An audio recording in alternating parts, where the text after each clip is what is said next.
Okay. आप अपने अल्फाज मेरे मुंह में मत डाले। आप क्यों मेरे बातों को झुठला देंगे? आप गलत कह रहे हैं कि मैंने गलत फैसला, मैंने सही फैसला किया था। नई आपसे तो पार्टी सिर्फ पूछ बनाई रहे है, हैं, सवाल कर रहे हैं। जारी रखूंगा। परवेज खटक साहब हमारे साथ मौजूद हैं। आज उनके हवाले से भी कुछ खबरें आ रही थी। परवेज खटक साहब, अस्सलाम वालेकुम। वालेकुम सलाम।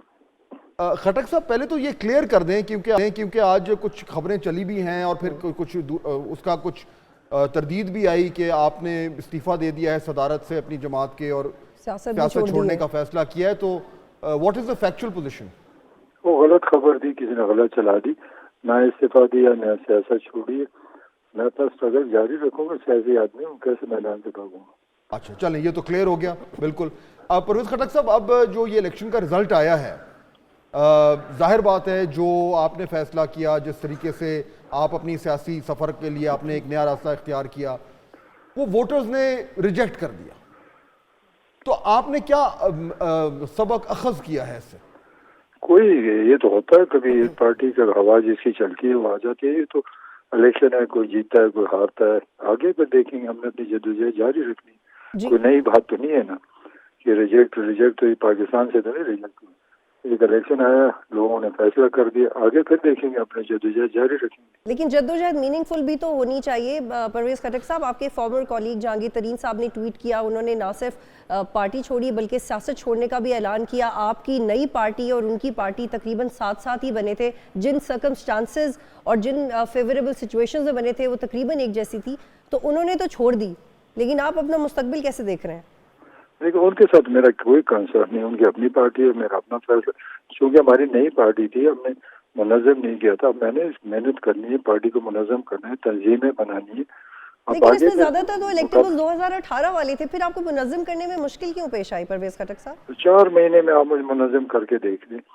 4 महीने में पार्टी तो मुनज़्ज़म नहीं हो सकती। सिर्फ लोग हैं, हर हल्के से मेरे लोग खड़े हैं। मेरे अब एक पार्टी सूबे में बन चुकी है, थोड़े वोट ज्यादा वोट अपनी जगह पर। अब आगे मैंने तंजीमें बनानी है, मुनज़्ज़म करना है। पार्टी मुनज़्ज़म हो जाए फिर मुकाबला सही होता है। तो अचानक टाइम नहीं मिला आगे। लेकिन इसमें ये भी तो आंसर है, और ना आपके लफ्जों की मुझे परवाह है। परवेज खटक साहब, इसमें यह भी तो इशू है ना कि जो जिस बुनियाद पे आपकी जमात बनी और दीगर जमातें बनी, वोटर ने उस बेसिक बुनियाद को रिजेक्ट कर दिया है, नॉट जस्ट तो क्या हो गया यार? ये तो होता है, कोई पहली बार तो नहीं है। आइंदा फिर देखेंगे। हम देखें, इलेक्शन मुकाबले होते रहते हैं। जीत जरूरी नहीं है कि बंदा जीते। अपने जद्दोजहद हमने जारी रखा। सारी पार्टियों के हाल हुआ, सिर्फ मेरी तो नहीं। कौन सी पार्टी ने यहाँ पर दिखा है? जो पुरानी पार्टी हैं।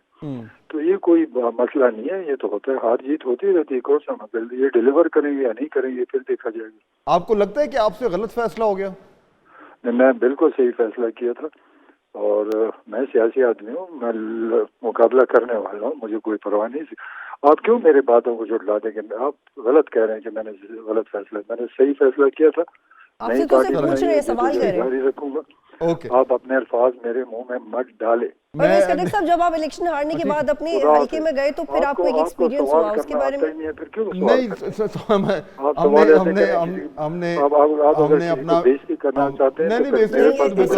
सिर्फ सवाल कर रहे हैं। लेकिन हमने डायरेक्ट सवाल हमने करना है और वो सवाल करना हमारा हक है और हम वो करते भी रहेंगे, क्योंकि इस पोजीशन में वोटर्स ने आपको आन खड़ा किया। बहरहाल आपका अपना राइट है, आपने जवाब दिया और आपने कहा कि आप अपना सकेंगे। Good luck to him. लेकिन देखिए, क्लियर बात है कि ये तमाम लोग जो हैं नाराज कर दिया आपने। ये रिजेक्ट हो गए। परवेज खटक साहब जो है वो मैंने तो आपको डिफेंड करने की बड़ी कोशिश। अच्छा, बट जहाँ पे परवेज खटक की बात करें, क्योंकि आज हमारा वक्त खत्म हो रहा है, हमने 2 बड़ी जमातों से ही बात कर ली। मैं क्विकली जिक्र करना चाहूंगा जहांगीर खान तरीन साहब। जी। आज उन्होंने एक ऑनरेबल जो है वो फैसला किया है। साहब, बस 3 टॉकिंग पॉइंट्स मैं चाह रही हूं कि आप क्विकली उनको कवर करें। जहांगीर तरीन साहब पे ये बतूली मैं जरूर कहना चाह रहा हूं कि मेरे ख्याल में उनका सियासत छोड़ना जो है वो पाकिस्तान की सियासत के लिए एक बहुत बड़ा लॉस है। जहांगीर तरीन ने बहुत कंट्रीब्यूट किया है पाकिस्तान में, चाहे वो पीटीआई में हो, चाहे वो उससे पहले हो। वो एक सक्सेसफुल एंटरप्रेन्योर हैं, सक्सेसफुल सियासतदान हैं। ठीक है, इस इलेक्शन में वो नहीं कर पाए, लेकिन उनका जो रोल है वो बनता है, और मेरा ख्याल में मैं उम्मीद करता हूं कि वो अपने फैसले से नज़रसानी करेंगे, क्योंकि अभी भी पाकिस्तान को उस तरह पाकिस्तानी सियासत को उस तरह के लोगों की ज़रूरत है who really know how to fix things. तो उनका रोल अभी भी मौजूद है, और मेरे ख्याल में ये बड़ी अफसोस की बात है कि उन्होंने इस तरीके से किया। आई वुड होप कि शायद वो अपनी ही चेंजेस माइंड। और जो